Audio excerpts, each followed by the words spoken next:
les bulletins clarifiés au travers de la paye Sage, donc à partir de la version 8.10 et bien sûr des versions supérieures. Alors, l'ordre du jour de cette présentation, tout d'abord un rappel du contexte légal, ou en tout cas des informations qui sont à notre disposition à ce jour, et ensuite les éléments relatifs au paramétrage de ces bulletins clarifiés. Donc on va parler de risque et de sous-risque, on va parler de mise en page et on va parler d'édition. Alors, le cadre légal. Les sources sur lesquelles nous nous sommes appuyés sont l'arrêté du 25 février 2016 et le décret donc 2016-190 du 25 février 2016 également. L'entrée en vigueur de ce bulletin clarifié est une obligation en 3 temps. Alors déjà, depuis le 1er mars 2016, pour les entreprises qui le souhaitaient, il était tout à fait possible d'utiliser cette mise en forme. Depuis le 1er janvier 2017, pour les employeurs de 300 salariés et plus, donc il est nécessaire d'utiliser cette présentation, alors qu'on va appeler clarifier ou simplifier. Personnellement, je ne trouve pas que ce soit vraiment plus simple, donc on va peut-être utiliser la terminologie de clarifier. Et puis, à partir du 1er janvier 2018, pour les autres employeurs. Alors en fait, ce bulletin clarifié, c'est surtout une nouvelle présentation de la forme du bulletin de salaire que vous allez remettre aux collaborateurs. Donc cette forme, elle a été fixée donc, par le décret et l'arrêté qui sont parus au journal officiel du 26 février 2016. Et donc, ces derniers précisent les libellés, l'ordre et le regroupement des informations qui doivent figurer sur ce nouveau bulletin. Donc on va avoir des regroupements, des suppressions et des ajouts par rapport à la forme que vous connaissez aujourd'hui. Donc tout d'abord, des éléments regroupés. Donc les cotisations et les contributions sont désormais regroupées en fonction du risque couvert. Et donc les risques qui sont concernés et qui vont être matérialisés, présentés, sont santé, accident de travail, maladie professionnelle, retraite, famille, assurance chômage. Et les autres contributions qui relèvent uniquement de l'employeur vont être regroupées en une seule et même ligne. Donc par exemple le FNAL, contribution solidarité autonomie, forfait social, taxe d'apprentissage, etc. Tout ça, ça va être regroupé en une seule ligne, donc autre contribution due par l'employeur.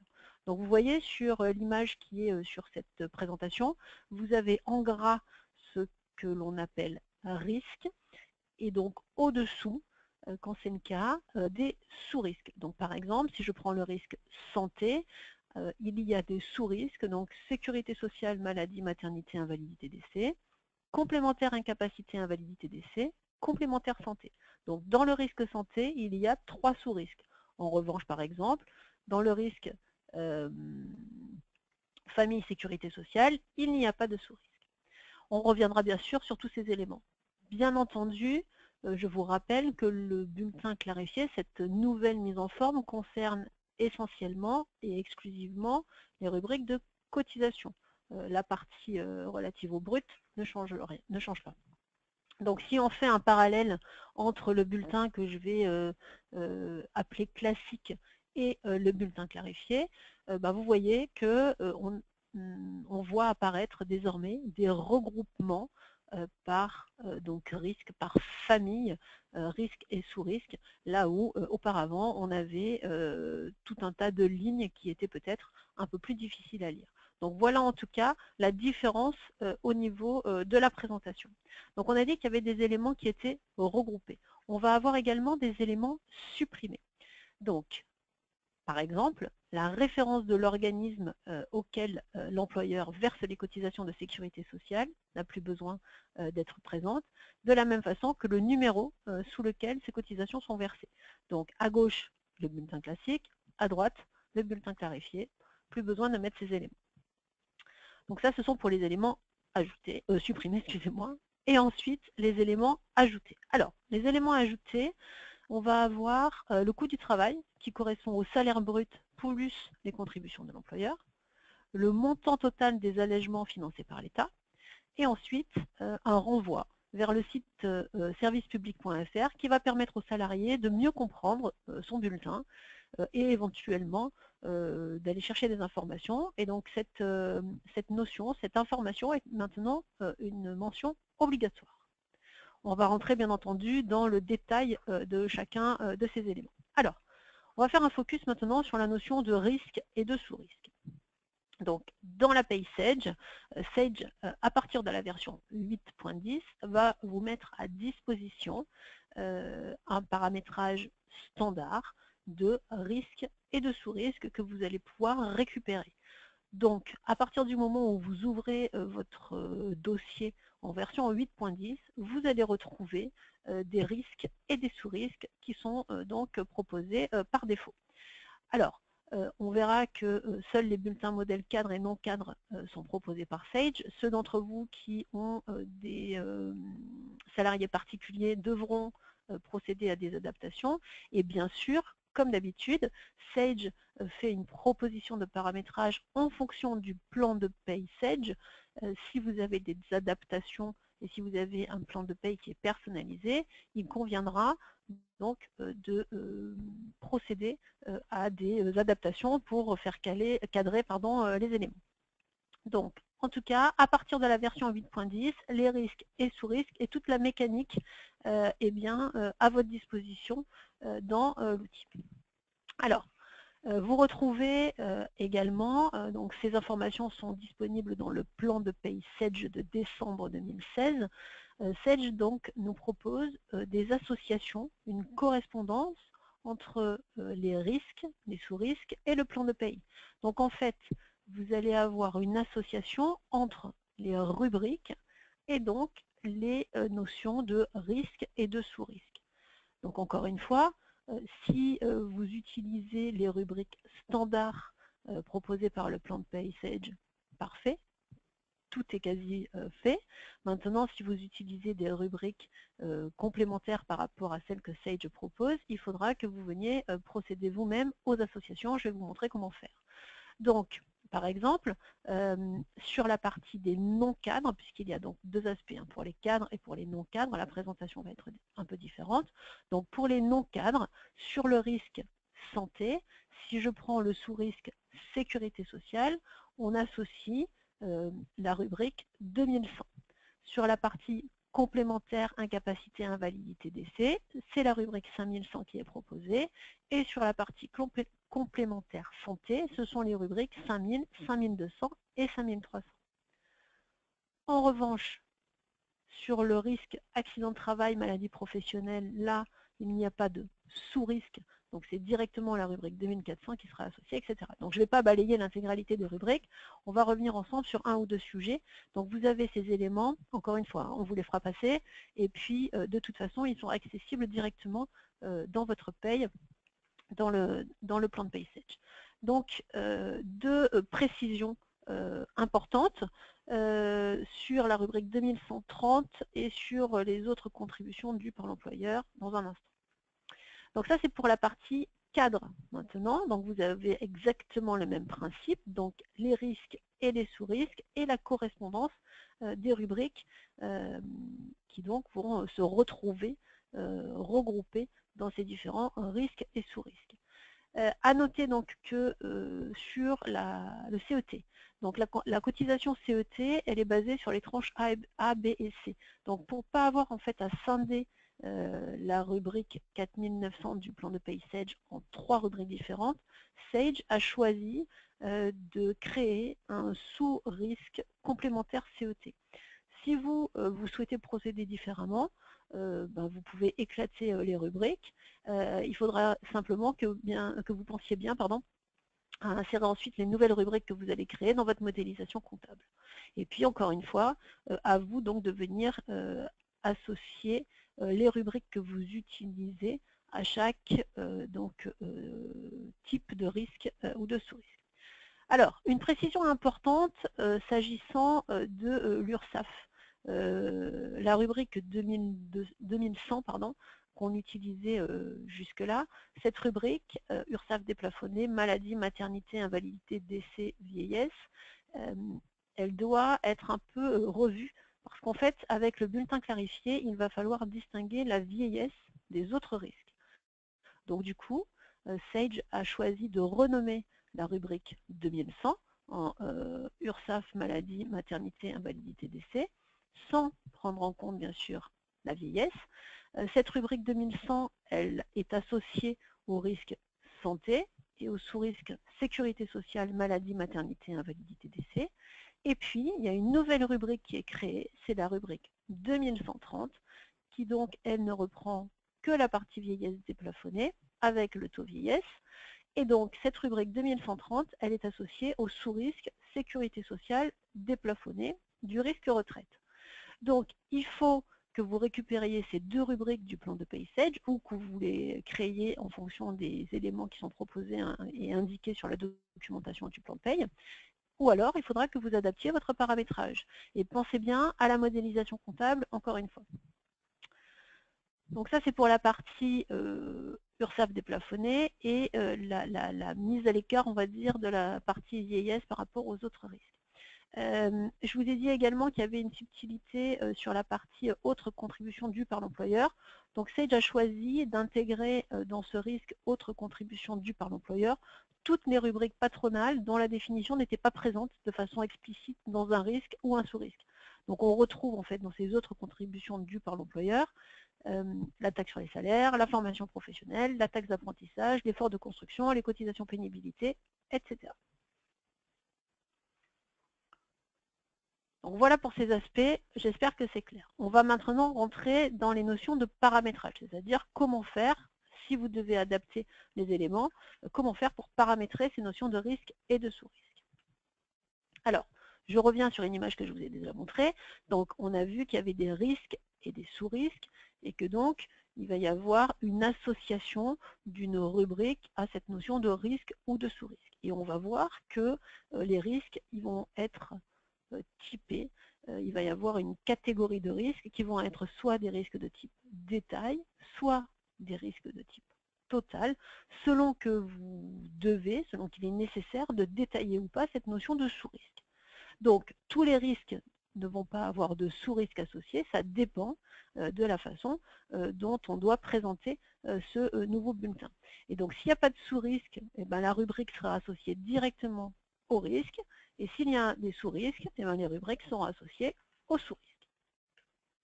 Alors, qu'est-ce que ça veut dire d'associer une rubrique à un risque ou à un sous-risque?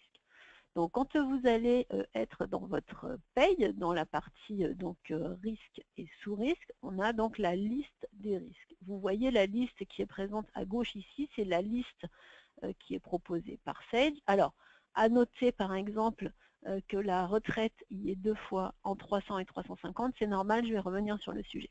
Donc vous voyez, si je prends la rubrique qui s'appelle accident de travail, maladie professionnelle, donc on a dit que ce risque-là est un risque de type total puisqu'il ne faut pas détailler des sous-risques à l'intérieur.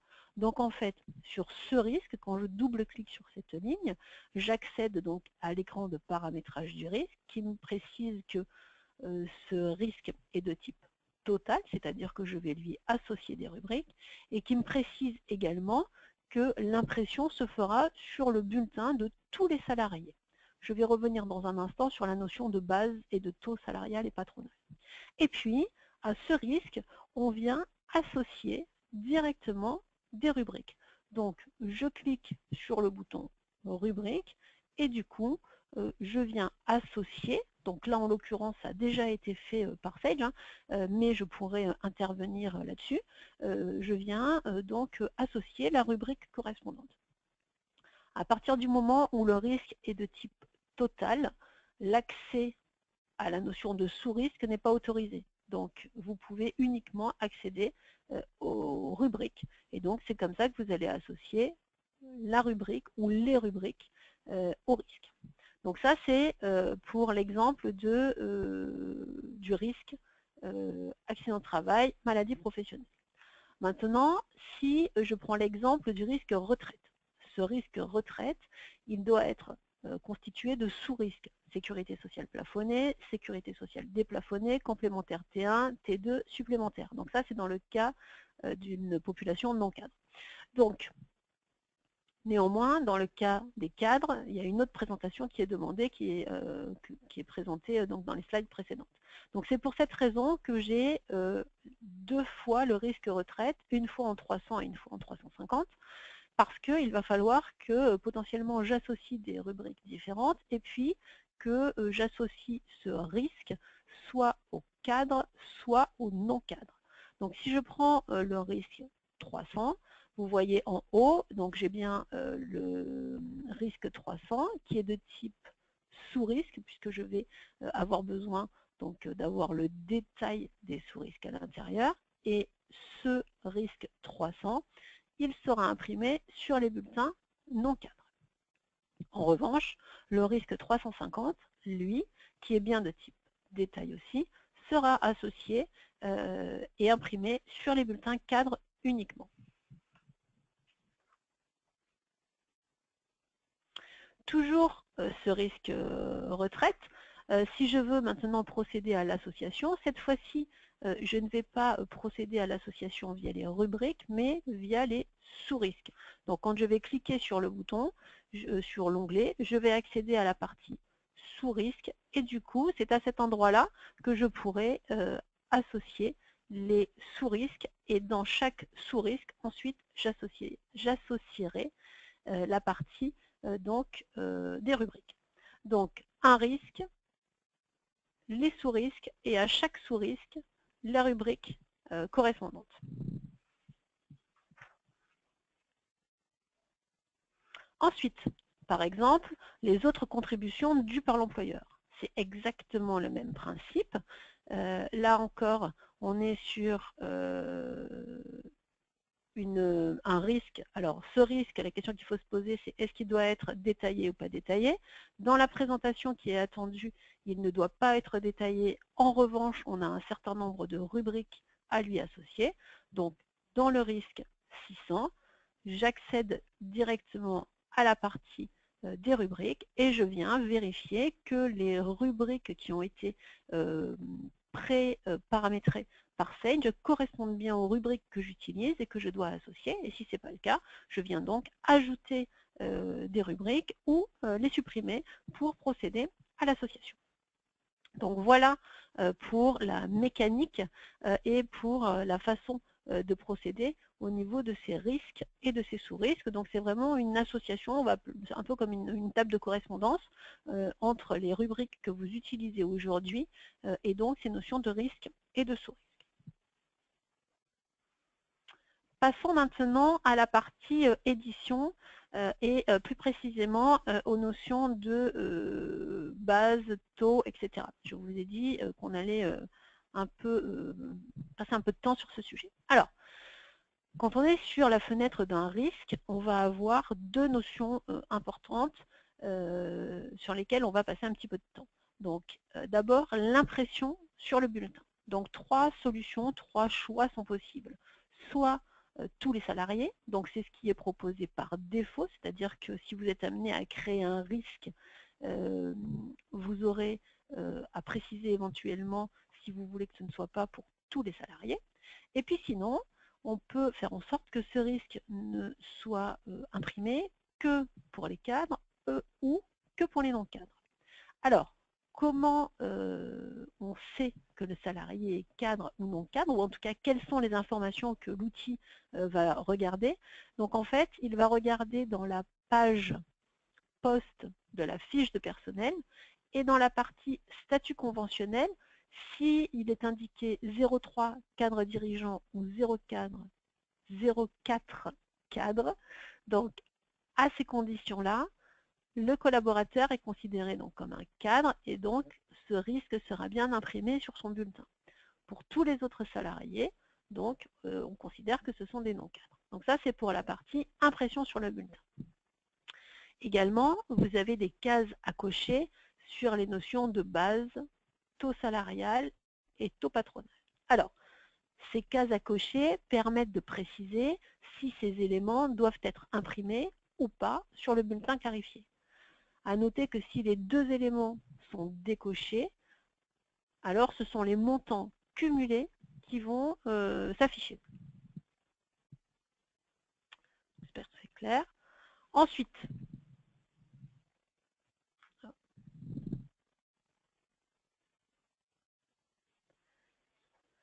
on a aussi des éléments importants à prendre en considération sur les regroupements des rubriques de cotisation et les règles de calcul et d'affichage qui sont proposées par Sage. Donc, pour un même risque ou un sous-risque, si les bases sont identiques, les taux sont additionnés. Donc, par exemple, là, sur le code de risque 300, sur le bulletin standard, on avait, par exemple, la 4500 et la 4571 donc, qui étaient mouvementés sur la même base. Donc du coup, dans le bulletin clarifié, sur la ligne complémentaire tranche A, on a bien 2126,57 avec un taux de 3,9 qui correspond au 3,1 et au 0,8 de la GFF-TA. Donc, si les bases sont identiques, les taux sont additionnés. Si les taux sont identiques, les taux salariales et patronales sont identiques, dans ce cas, les bases sont additionnées. Et si les bases et les taux sont différents, on aura deux lignes distinctes.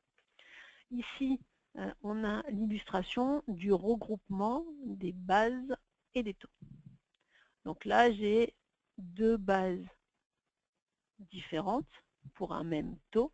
Donc, j'ai la somme des bases et le taux regroupés sur une seule ligne. Alors, il faut noter aussi un certain nombre d'éléments au niveau de la mise en page. Donc ça, ce sont des notions qui ne sont pas modifiables. C'est la façon dont le logiciel va donc procéder à l'édition. Donc il faut que vous avez vu que dans le bulletin clarifié, les codes rubriques ne sont plus édités. Donc on ne voit plus les codes rubriques. Et les rubriques de cotisation elles-mêmes ne sont plus imprimées non plus. On retrouve que les regroupements, donc les risques et les sous-risques. Néanmoins, les risques sont imprimés par ordre croissant de leur code et les sous-risques à l'intérieur également sont imprimés par ordre croissant de leur code. Donc, et par défaut, tous les risques et sous-risques sont édités, même si le résultat est égal à 0. Donc ça peut vous sembler curieux, il n'empêche que c'est le choix qui a été fait par l'éditeur à ce jour. Il est à l'étude de voir si dans quelques temps on pourra ne pas faire imprimer les lignes à 0, mais pour l'instant en tout cas, tous les risques et les sous-risques sont édités, même si le résultat est égal à 0. Donc ça va peut-être générer des questions auprès de vos collaborateurs, mais en tout cas, c'est comme ça que c'est proposé. Et puis, on a une ligne totale cotisation qui est renommée en total des cotisations et contributions. Donc ça, c'est au niveau de la mise en page, et c'est des choses qui ne sont pour l'instant donc pas modifiables, et c'est donc la logique. Donc ça veut dire que si vous devez créer des risques ou des sous-risques, pensez bien à la codification, puisqu'elle a un impact sur l'ordre dans lequel les informations vont s'éditer. Ensuite, on a d'autres éléments qu'il faut prendre en considération. On a des nouveaux éléments qui s'affichent en pied de bulletin. Mais pour que ces nouveaux éléments s'affichent en pied de bulletin, certains doivent être paramétrés. Donc le total versé, il n'y a rien à faire, si ce n'est vérifier l'onglet association de la rubrique. C'est quelque chose qui existait déjà, c'est le brut plus les cotisations patronales. Donc c'est le coût total patronal, donc c'est l'onglet association, l'avant-dernier sous-total qui est proposé donc à droite. En revanche, encadré en rouge sur cette image à droite, vous avez le total allègement. Donc ça, c'est une nouvelle zone, et c'est cette zone-là que vous devez paramétrer, c'est-à-dire que vous devez venir mettre un plus dans total allègement dans les rubriques qui sont donc concernées par cette notion d'allègement des cotisations, donc d'allègement employeur. Et donc en fonction de ce que vous allez indiquer dans cette zone total allègement, vous aurez ou pas l'information qui va remonter dans le bas de votre bulletin, dans la partie allègement des cotisations. Donc si vous ne mettez pas le plus dans la partie association, vous n'aurez pas la bonne information au niveau de l'édition du bulletin. Enfin, une fois que vous avez fait ces éléments, on va pouvoir procéder à l'édition des bulletins. Donc l'édition des bulletins se fait très simplement, puisque Sage nous a mis à disposition 2 modèles différents, donc soit papier blanc clarifié, soit papier blanc clarifié calendrier. Donc attention, il n'y a pas de modèle préimprimé comme ça peut exister sur le bulletin qu'on va appeler standard ou classique. Et après, pour procéder à l'édition, eh ben, c'est soit à l'édition des bulletins, soit au fur et à mesure que vous éditez les bulletins de vos salariés. Vous avez bien entendu la possibilité de construire et de personnaliser ces bulletins, c'est-à-dire qu'à partir de l'utilitaire de mise en page, vous allez pouvoir retravailler la mise en page si vous le souhaitez, mais dans un premier temps, vous pouvez d'ores et déjà utiliser les modèles standards tels que proposés par Sage. Je vous invite à faire attention à une petite chose, le duplicata est généré avec le dernier format qui est utilisé. Donc peut-être imprimer d'abord une première fois en PDF le bulletin clarifié, et puis si vous souhaitez conserver l'ancienne forme, faire une autre deuxième édition avec l'ancienne présentation, ou l'inverse, mais en tout cas, pensez bien à cette notion de duplicata. Donc voilà, je vous remercie pour votre attention. J'ai fait le tour des éléments que je voulais vous présenter et j'espère que vous avez eu les réponses à vos questions.